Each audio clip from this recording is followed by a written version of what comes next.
அண்ணாமலை பல்கலைக்கழகத்தின் பொறியியல் துறை பெரும் பேராசிரியர், இந்த செங்குதிரை இளைஞர் சங்கத்தினுடைய முன்னாள் தலைவர் திரு ராமநாதன் செங்குதிரை அவர்களுக்கு பாராட்டு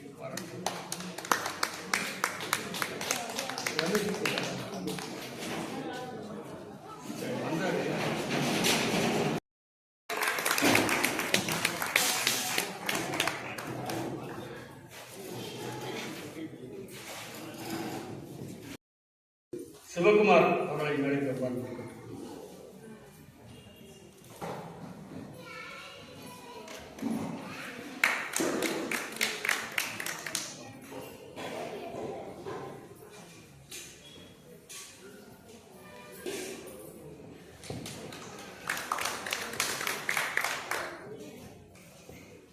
திருமதி துர்கா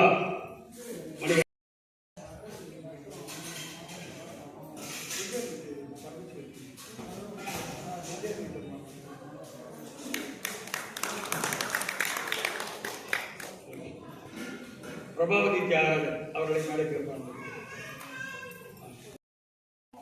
கண்டு மூக்கு வாய் உடம்பு கண்ணால் பார்க்க முடியாதது சூக்கும உடம்பு.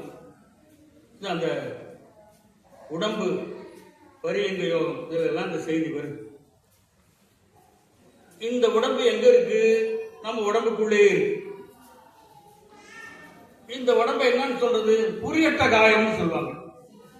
8 வகை. அது என்ன? தன்மாத்திரைகள் 5. மனம் புத்தி சித்த அகங்காரம் 4. சித்தம் இல்லாத மனம் புத்தி அகங்காரம் 3. 5 3 8. இதுக்கு புரியட்ட காயம்னு பேரு. இந்த சூட்சும உடம்புக்கு ஆற்றல் அதிகம். புற உடம்பு பார்க்கிற உடம்புக்கு ஆற்றல் குறைச்சா. அது வர எப்போதும் மைவாய் கண்மூக்கு செய்வது. இந்த காந்தி 3 செலவு வச்சிருப்பார்ல, கண்ணை பொத்திக்கும் ஒரு குரங்கு, காதை பொத்திக்கும் ஒரு, அதான் தீய வேலை பார்க்காதே, தீய வேலை கேட்காதே, தீய வேலை பேச, அதான அர்த்தம் இருக்கு. அந்த மாதிரி பொறிவழி மனம் செல்லாமல் அந்த மனத்தை அஞ்சும் அடக்கு என்பவர் அறிவிலார். அடக்காத, நெறிப்படுத்து, அதை அமுக்கி வச்சாத விளக்கம். அதனால கண்ணால் பார்க்க வேண்டியதை பார், காதால் கேட்க வேண்டியதை கேள், வாயினால் பேச வேண்டியது. ரொம்ப சண்டை வர்றதுக்கு வர காரணம் என்னன்னா, நினைச்சு பார்க்காத எதுவும் கண்டு மூக்கு வாய் உடம்பு கண்ணால் பார்க்க முடியாதது சூக்கும உடம்பு. அந்த உடம்பு பரியங்க யோகம் இதெல்லாம் இந்த செய்தி வருது. இந்த உடம்பு எங்க இருக்கு? நம்ம உடம்புக்குள்ளே இருக்கு. இந்த உடம்பை என்னன்னு சொல்றது? புரியட்ட காயம்னு சொல்லுவாங்க. 8 வகை. அது என்ன? தன்மாத்திரைகள் 5. மனம் புத்தி சித்த அகங்காரம் 4. சித்தம் இல்லாத மனம் புத்தி அகங்காரம் 3. 5 3 8. இதுக்கு புரியட்ட காயம்னு பேரு. இந்த சூட்சும உடம்புக்கு ஆற்றல் அதிகம். புற உடம்பு பார்க்கிற உடம்புக்கு ஆற்றல் குறைச்சா. அது வர எப்போதும் மைவாய் கண்மூக்கு செய்வது. இந்த காந்தி 3 செலவு வச்சிருப்பார்ல, கண்ணை பொத்திக்கும் ஒரு குரங்கு, காதை பொத்திக்கும் ஒரு, அதான் தீய வேலை பார்க்காதே, தீய வேலை கேட்காதே, தீய வேலை பேச, அதான அர்த்தம் இருக்கு. அந்த மாதிரி பொறிவழி மனம் செல்லாமல் அந்த மனத்தை அஞ்சும் அடக்கு என்பவர் அறிவிலார். அடக்காத, நெறிப்படுத்து, அதை அமுக்கி வச்சாத விளக்கம். அதனால கண்ணால் பார்க்க வேண்டியதை பார், காதால் கேட்க வேண்டியதை கேள், வாயினால் பேச வேண்டியது. ரொம்ப சண்டை வர்றதுக்கு வர காரணம் என்னன்னா, நினைச்சு யோகம் சிவயோகம்னு 2. பவயோகம்னா நம்ம இந்த சித்தி கிடைச்ச உடனே நம்ம அதுல நானே பெரியவன் சொல்லி நம்ம நிலை தாழ்ந்து விடுகிறோம்ல, அது பவயோகம். அதை விட்டுட்டு இதுக்கு மேல பெரிய விஷயம் ஒண்ணு இருக்கு, அதை அடையணும் அப்படிங்கிறதா சிவயோகம்.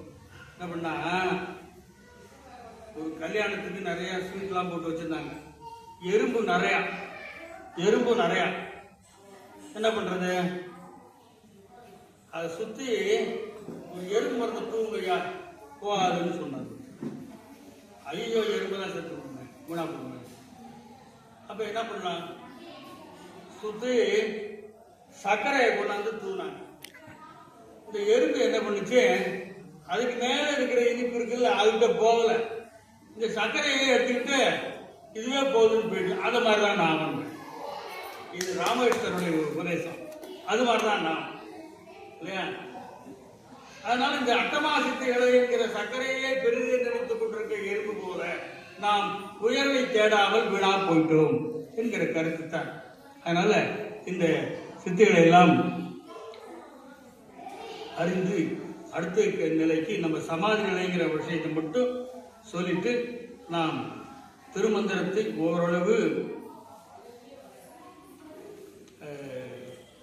முடித்து விட்டதாக நமக்கு நாம் திருத்திக் கொண்டுள்ளோம். அவ்வளவுதான்.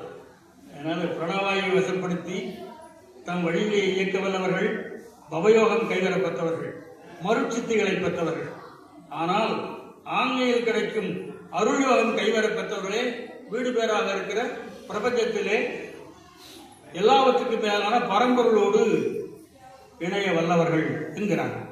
அதனால அந்த செய்தியை பார்த்துட்டு அடுத்து சமாதி நிலை என்று வருவோம். சமாதி நிலைனா என்னன்னா,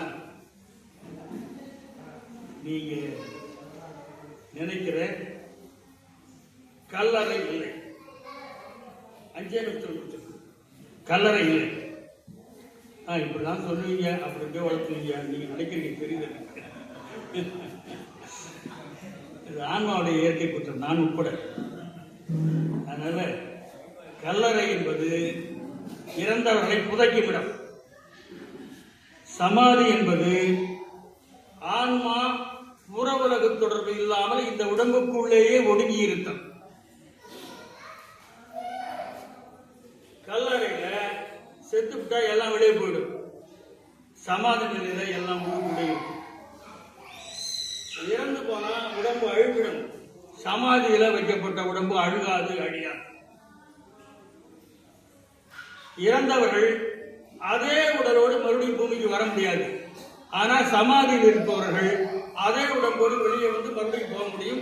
இந்த அழிசுகுடின்னு ஒரு ஊர் இருக்கு பெருமாத்தூர் பக்கத்துல. அந்த ஊர்ல அழிசுகுடி சாமியான ஒருத்தர் இருந்தார், அவர் அப்படி வந்திருக்கிறார்.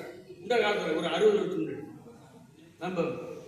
நம்ம இங்க பக்கத்துல கேணி மடம், அந்த கேணி மடத்துல இருக்கிற ஒரு நித்யானந்த சாமி, அவர்கள் அதே மாதிரி சமாதி அடைந்தார்கள். வெளியே வந்தார்கள், கொஞ்சம் சமாதி பக்கத்துல 2 செவத்துக்கு அப்பால அதெல்லாம். அதனால இறப்பில் எந்த அனுபவமும் கிட்டுவதில்லை.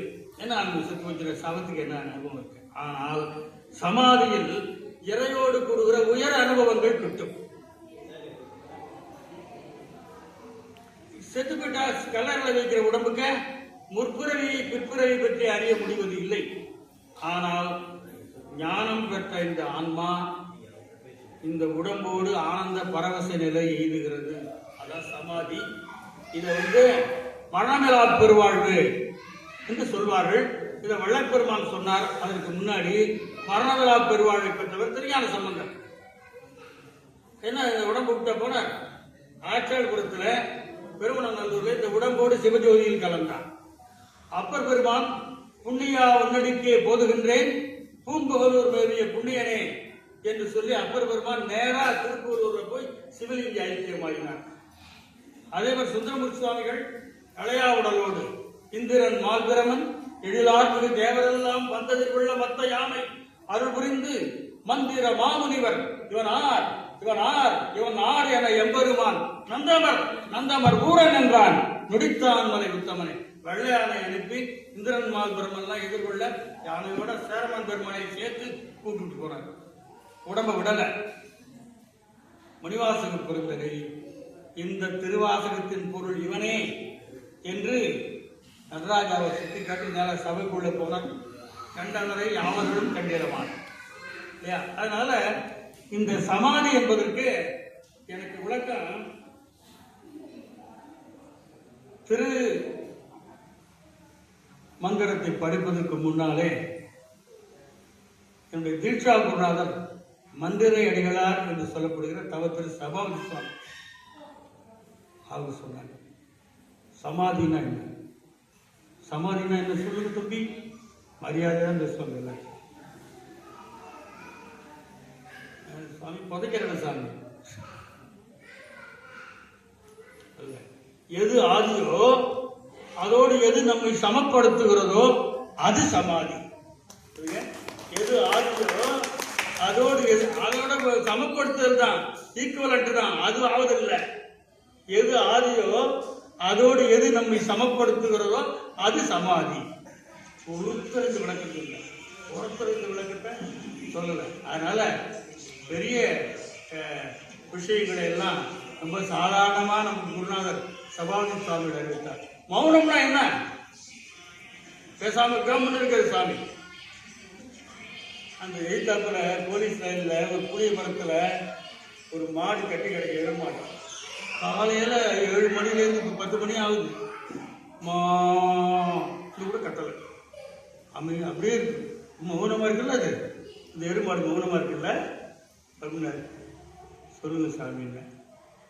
வரை, வைசந்தி, மத்திமை, வைகரி என்று நமக்கு உள்ளே 4 வகையான ஓசைகள் எழும். இது வெளியே தெரிகிற ஓசை வைகரி ஓசை.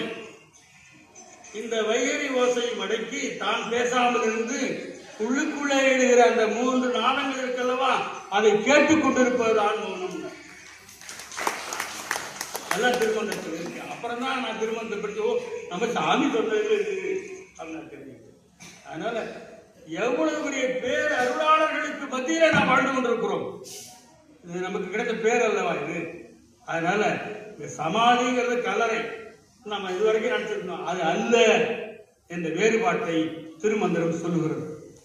எது ஆதியோ அதோடு எது நம்மை சமப்படுத்துகிறதோ அது சமாதி ஆகும். ஆதி பிரமத்துடன் சமமாக ஆக்குவது சமாதி. உடல், பொருள், ஆவி என்ற 3ஐயும் மறந்து கல்லை போல் செயலற்று கிடத்தல் சமாதி என்பது சித்தமூர்த்திகள் கருத்து.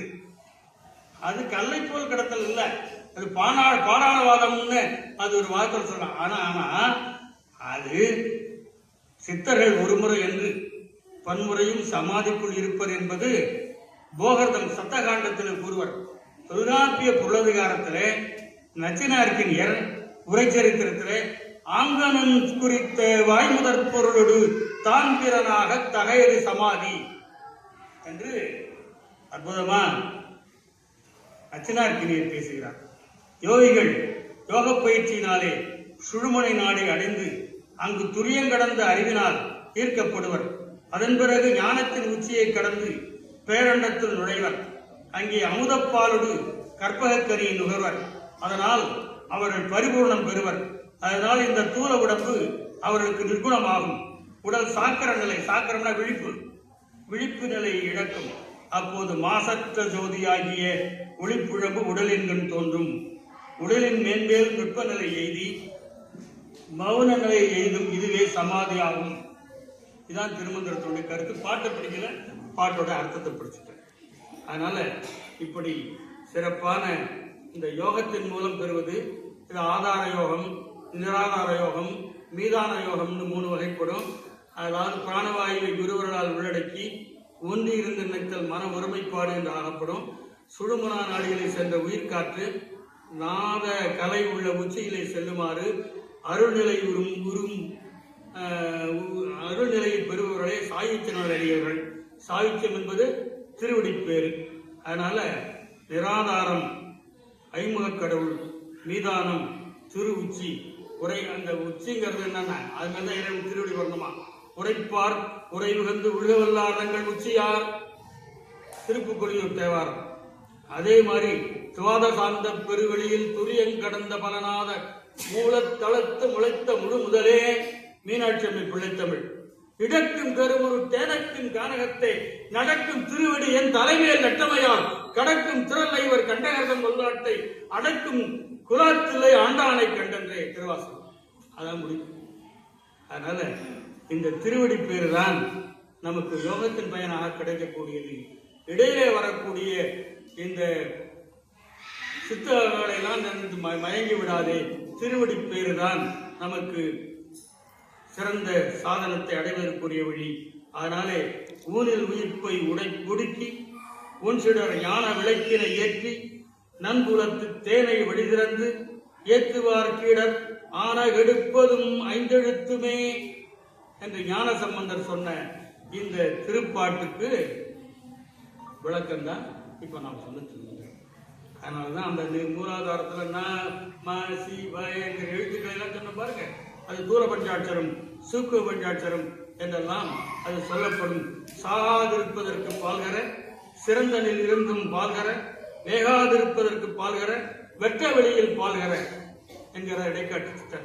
அதனால சாகாமல் நாராமல், செத்து போன நாத்த அடிச்சிருக்குல்ல, நாராமல் வேகாமல் கொளுத்துறா வெந்து போறது தெரியறது, பூமிக்குள்ள புதையாமல் உடலை வைத்துக் கொள்ள முடியும் என்ற கருத்து சொல்லப்படுகிறது. அதனால்தான் காற்றாலே புவியாலே ககன மதனாலே கனலாலே புனலாலே கதிராதியாலே கூற்றாலே பிடியாலே கொலைக்கருவியாலே கோளாலே பிறவியற்றும் கொடுஞ்செயல்களாலே ஏற்றாலும் அழியாத உடம்பு வேண்டும். அந்த உடம்பை வச்சுக்கிட்டு நம்ம எதை அடையணும்? மரணமில்லா பெருவாழ்வை அடையணும். அதற்கு சித்தாள நிலையிலே நம்மை விட்டுவிடாமல் நம்ம யோக நிலையிலே கொண்டு நிறுத்துகின்ற அந்த மேன்மை பொருளை அடைந்து பரம்பொருளோடு ஒன்றுபடுவதற்குரிய முயற்சியைத்தான் திருமந்திரம் 3ஆம் தந்திரத்திலே சொல்லுகிறது என்பதாக சொல்லி அன்பாக கேட்ட பெருமக்கள் அத்தனைகளுக்கும் நன்றிகளை வணக்கத்தை மீண்டும் தெரிவித்து எல்லாருக்கும் எல்லா நலன்களையும் அருளே இறை பேரொருளை வேண்டுகிறேன் என்று சொல்லி